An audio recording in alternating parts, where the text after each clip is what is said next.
While money has its three pluses, there are situations when we can just depend on cash and rewards. There are big limitations to dependence on monetary motivation. Principle of economics, the same amount of reward when given on the second occasion or second time already loses its meaning, it loses its power because people are expecting for more. 100 where we just can't stop. Work is love made visible. Organizations across 9 countries and 4 continents. The blended learning, team engagement, and our podcast to be called Hello World. Talk about habits of excellence, hustling in this VUCA world, entrepreneurship, lessons in running and managing a business, leading people, creating that vision, communicating effectively, have that right attitude, right mindset, the right outlook, no matter what happens around us in life. Great work.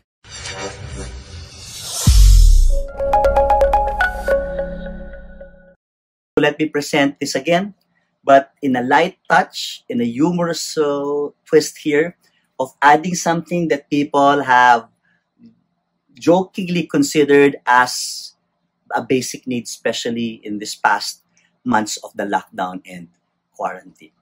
While, of course, it's a joke, we could survive without Wi-Fi, life could just be difficult in terms of communication, in terms of getting in touch.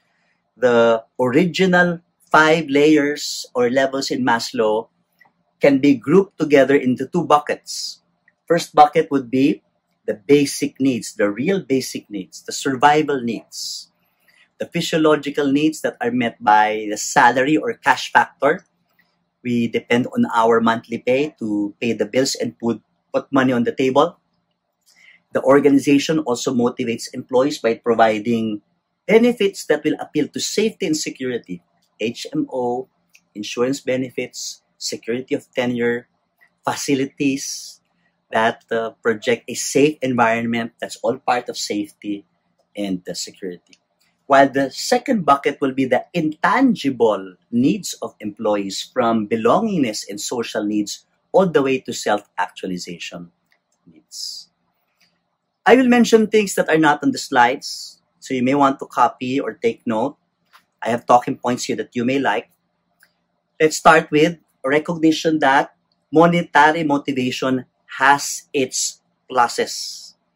Yes, indeed, we would need money to motivate on certain situations. And here are situations when money is a powerful motivator. Let's start with the first one.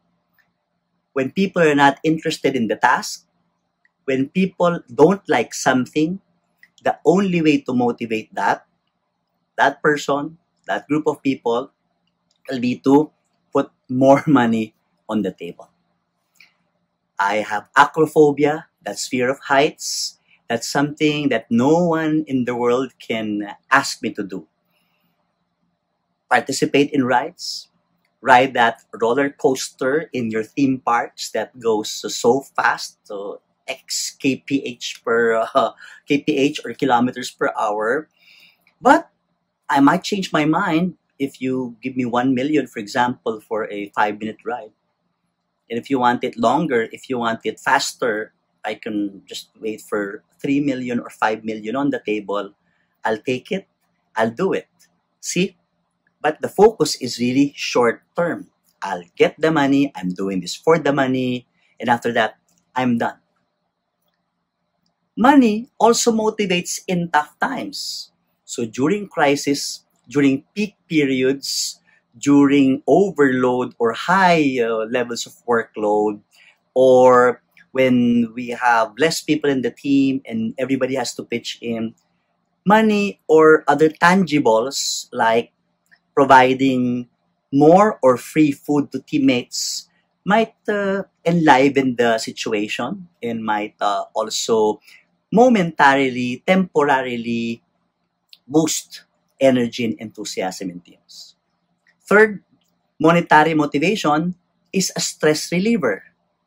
Why? Because whenever you put a monetary motivation there, you put a reward and there are conditions, people might see it as some form of a competition. Either they're competing with others or they're competing with themselves so that they can get a particular reward. And in so doing, things become light because there's that spirit of competition. While money has its three pluses, there are situations when we can just depend on cash and rewards. There are big limitations to dependence on monetary motivation. Number one, no money, no motivation. No reward, no results. If we depend only on money, salary increases, pay and incentives for people to do work, it shapes the mindset that I'll only do this because of the money. Remember my example earlier in participating in rides. I know that I'm doing it not because I enjoy the activity, and I'm doing it because of the cash prize. Number two, diminishing returns. What does this mean? Principle of economics, the same amount of reward when given on the second occasion or second time already loses its meaning, it loses its power because people are expecting for more.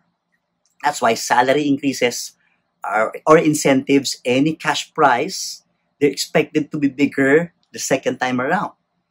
Right? Or prices in activities, if you just offer the same thing, if you buy the team pizza for this occasion and then buy the same thing again next time, there's that feeling of, is there something more?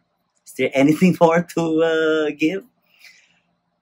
Another big limitation of dependence on cash is psychic in nature. The more we pay people, it reduces intrinsic motivation. When we get paid for something, our liking for something already gets affected. That's why voluntary work, whether you're a missionary, you participate in church, or you do cause-oriented activities, it's so fulfilling, it's so motivating to do. You don't have to have something, carrot or stick, to get you going. You do it without anything or for nothing. And then you realize, why am I really doing this? Oh, I must like it because I'm doing this for nothing. That's the psychology. That's what happens in our brain. That's why if people also gets overpaid for something in our brain tells us, you get overpaid for something, why are you actually doing this?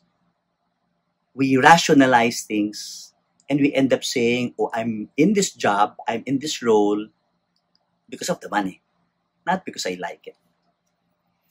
And we watched the video of Dan Pink Drive, that fascinating video that comes in cartoon sketches. And he stated there that the best way to use money as a motivator is to pay people, what's the keyword?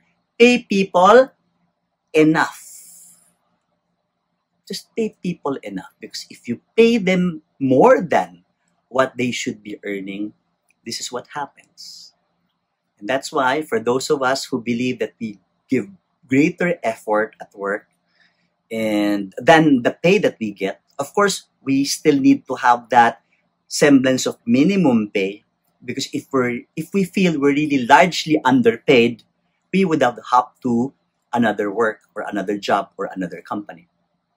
But if we end up exerting more of our effort as compared to what we're getting, there's that additional feeling of, why am I doing this? Well, the salary is good, benefits are good, but why am I extending myself more? Why am I giving my extra mile? I must love my work. I must love my team. I must love my customers. Or I must love this organization.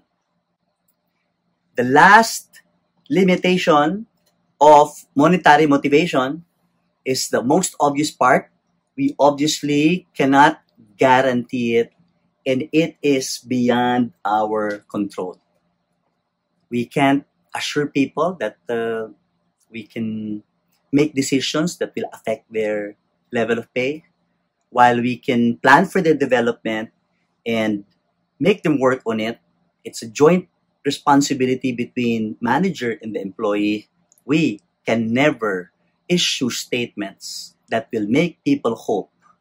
Do not give them the false assurance that the money will be there. So the good news is that, as I've mentioned in our webinar, remember in early May, we talked about boosting motivation. The good thing is that managers and leaders can control the more intangible aspects of motivation. This is Louis Banta of LJMB. Thank you for watching my video. To watch more videos like this, click subscribe and hit the bell icon below. If you like this video, please give it a thumbs up, comment down below, and share it to others.